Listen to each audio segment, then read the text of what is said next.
జై శ్రీరామ్. అందరికీ నమస్కారం. వెల్కమ్ టు న్యూస్ అఖండ. నేను మీ కస్తూరి శ్రీధర్. 2 రోజుల ముందు నేను ఒక న్యూస్ ఒకటి చెప్పా కేరళకు సంబంధించి. అక్కడ ఉన్నటువంటి ఒక కమ్యూనిస్ట్ నాయకుడు దేశంలో కావచ్చు, అంటే ముఖ్యంగా ఆ కేరళలోని కన్నూరు ప్రాంతంలో విపరీతంగా ఇస్లామిక్ తీవ్రవాదం పెరిగిపోతుంది, అక్కడి నుంచి వాళ్ళు బయటికి పోయి ఈ తీవ్రవాద సంస్థలో చేరతారని చెప్పేసి ఆయన పెద్ద ఎత్తున ఆవేదన వ్యక్తం చేశాడు. దాన్ని కమ్యూనిస్ట్ పార్టీ కూడా ఆపలేకపోతుంది, దీనికి అంతటికీ బ్రేక్ పడాలని చెప్పి మాట్లాడాడు అని చెప్పిన. ఇంకో విషయం ఏంటంటే, కమ్యూనిస్టు పార్టీలో ఉన్నటువంటి వాళ్ళు ఆ విధంగా దేశ భవిష్యత్తు కోరుతా మాట్లాడడం అనేది చాలా అరుదనమాట. ఎంతసేపటికి వాళ్ళ స్వార్థం వాళ్ళు చూసుకోవడం, లేకపోతే చైనాకు తొత్తులుగా పనిచేయడం తప్పనిచ్చి నిజంగా మన దేశం కోసం నిజాయితీగా పనిచేయడం చాలా తక్కువ, రేర్గా ఉంటారు, ఎక్కడో ఒక చోట ఉంటారు. అలాగే ఈరోజు ఒక కాంగ్రెస్ పార్టీలో ఉన్నటువంటి ఒక మంత్రి ఈరోజు ఇస్లామిక్ జిహాదీ గురించి ఈరోజు మాట్లాడాడు అనమాట. అసలు మామూలు విషయం కాదు, ఫీజులు ఎగిరిపోయే విషయం ఇదంతా. ఏంది ఇప్పుడు మొన్న ఈ కమ్యూనిస్ట్ ఆయన ఒక ఆయన మాట్లాడితే ఇప్పుడు కాంగ్రెస్ ఆయన ఒక ఆయన ముందుకు వస్తే అదే నేను చెప్తాంది. ఏ పార్టీలో ఉన్న వాళ్ళైనా సరే, ఎవరైనా సరే, దేశం విషయంలో కావచ్చు, ధర్మ విషయంలో కావచ్చు, దేనికి లొంగకుండా అన్నిటికీ అతీతంగా పనిచేయాలి. అప్పుడే మన దేశం, మన భవిష్యత్తు అంతా బాగుంటుంది. అన్నీ బాగుంటే మనం రాజకీయాలు చేయొచ్చు, ఏమైనా చేయొచ్చు. దేశమే లేకుండా పోతే నువ్వే అంటావు, నీ రాజకీయమే అంటుంది, నీ పార్టీ అంటుంది, ఎవడో వచ్చి మన నెత్తిన వచ్చి కూర్చొని తొక్కేసిపోతాడు. దీనికి సంబంధించిన ఒక ఇంపార్టెంట్, ఒక వాల్యుబుల్, ఒక ఎక్స్ట్రా జబర్దస్త్ న్యూస్ ఒకటి తీసుకొచ్చిన న్యూస్ మాత్రం అల్టిమేట్గా ఉన్నది. హిందువులకు మద్దతుగా అదేవిధంగా తమ రాష్ట్ర ప్రజలను దృష్టిలో పెట్టుకొని ఒక కాంగ్రెస్ క్యాబినెట్ మినిస్టర్ ఒక సంచలన నిర్ణయం తీసుకున్నారు. తాను మినిస్టర్ అయ్యుండి కూడా, అందులోనూ కాంగ్రెస్ పార్టీలో ఉండి కూడా ఇటువంటి నిర్ణయం తీసుకోవడం అంటే మామూలు మాటలైతే కాదు, ఇదేమీ సాధారణ విషయం అయితే కాదు.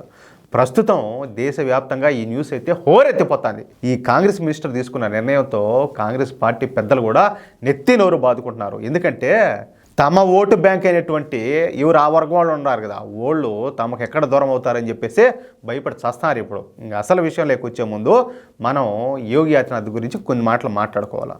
మనము కొంతకాలం నుంచి ఈ స్పిట్టింగ్ జిహాదీ గురించి చెప్పుకుంటున్నాం. ఏది ఈ వంటకాలు చేసే వాటిల్లో వీటిలన్నింటిలో కూడా ఊసేది చేసేది ఇట్టన్నీ ఉన్నాయి కదా, దాని గురించి నిన్న కూడా ఒక వీడియో చేశాను దీని గురించి. ఈ స్పిట్టింగ్ జిహాదీ అంటే మనం తినే ఆహారంలో ఈ ఉమ్మి వేసే మొదలష్టపు లేకి వెదవలనే ఈ స్పిట్టింగ్ జిహాదీ అని అంటారు. ఈ స్పిట్టింగ్ జిహాదీను అరికట్టడానికి యోగి ఆదిత్యనాథ్ గారు హోటల్స్లో పనిచేసే వాళ్ళంతా తప్పనిసరిగా ఈ ముఖాలకు మాస్కులు వేసుకోవడము, ఈ గ్లౌజులు వేసుకోవడము, తలకు క్యాప్ పెట్టుకోవడము, అదేవిధంగా ఇక్కడ బ్యాడ్జ్ వస్తుంది కదా పేరు, ఆ నేమ్ బోర్డు రావడము, నెక్స్ట్ వచ్చేసి ఎవరి పేరుతో అయితే హోటల్ ఉంటుందో దానికి లైసెన్స్తో సహా తప్పనిసరిగా బోర్డు పెట్టాలని చెప్పడం, అంటే ఒరిజినల్. ఇవన్నీ కూడా ఒక చట్టాన్ని అయితే తీసుకొచ్చాడనమాట. దాన్ని ఇప్పుడు కఠినంగా అమలు చేస్తున్నారు. అది చిన్న హోటల్ అయినా, పెద్ద హోటల్ అయినా, బండి అయినా, వీధి వ్యాపారస్తులైనా, ఎవరైనా కూడా ఈ తినేటి చేసేటి ఉండేవాళ్ళు ఖచ్చితంగా దానికి సంబంధించి ఆ బోర్డులు పెట్టాలని చెప్పేసి ఒక కఠిన నిబంధన అయితే పెట్టారు. నిజానికి వీటిలో ఏంటంటే ఏ ఒక్క నిర్ణయంలో కూడా తప్పులేదు. ప్రజలకు శుచిగా, శుభ్రంగా తమకు ఇష్టమైన ఆహారాన్ని తమకు ఇష్టమైన హోటల్లో తినాలనుకోవడంలో తప్పులేదు, అవునా కాదా? పైగా ఏంటంటే ఇది రాజ్యాంగం మనకు కల్పించిన హక్కు కూడా. అయితే ఇవే నిర్ణయాలను ఒక కాంగ్రెస్ పాలిత రాష్ట్రంలోనే కాంగ్రెస్ మినిస్టర్ కూడా ప్రవేశపెట్టినారియా. ఈ న్యూస్లో ఉండే కొత్తదనం అదేనమాట, గొప్పదనం కూడా. ఆయన పేరే విక్రమాదిత్య సింగ్. పేరుకు తగ్గట్టుగానే మనిషి చాలా గంభీరంగా ఉంటాడు, మనిషికి తగ్గట్టుగానే అతని నిర్ణయాలు కూడా ఉంటాయి. ఈయనది హిమాచల్ ప్రదేశ్ రాష్ట్రంలోని కాంగ్రెస్ ప్రభుత్వంలో ఈ విక్రమాదిత్య సింగ్ గారు క్యాబినెట్ మినిస్టర్గా పనిచేస్తూ ఉన్నారు.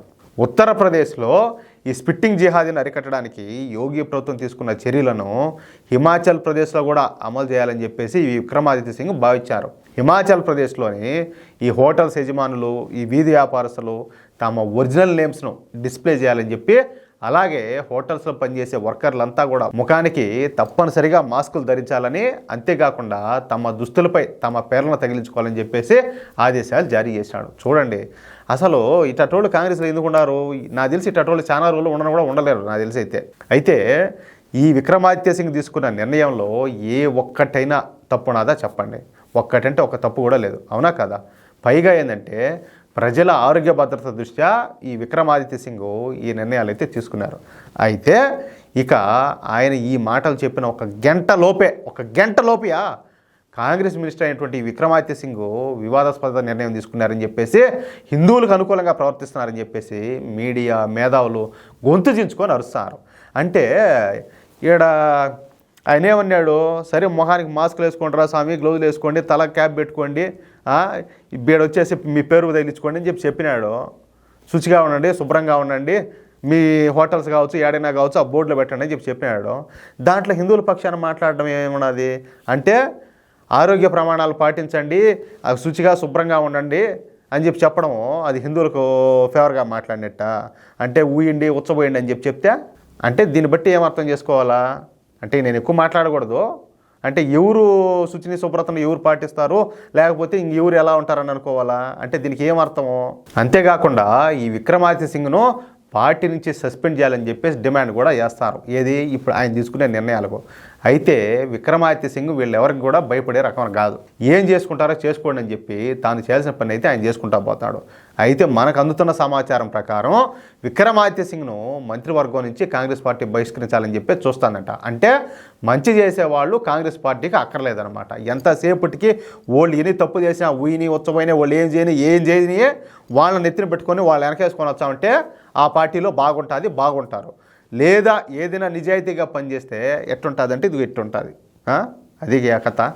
ఈ వీడియోపై మీ యొక్క అమూల్యమైన అభిప్రాయంలో దయచేసి ప్రతి ఒక్కరు కూడా ఖచ్చితంగా కామెంట్ రూపంలో తెలియజేయాలని చెప్పి కోరుకుంటూ, అలాగే ఈ వీడియో నచ్చితే దయచేసి ప్రతి ఒక్కరు కూడా లైక్ చేయండి, తప్పనిసరిగా 10 మందికి షేర్ చేయండి. అలాగే ఇంతవరకు మన ఛానల్ సబ్స్క్రైబ్ చేసుకోకపోతే దయచేసి ప్రతి ఒక్కరు కూడా మన న్యూస్ అఖండ ఛానల్ సబ్స్క్రైబ్ చేసుకోండి. ప్లీజ్ సపోర్ట్ చేయండి. జై శ్రీరామ్.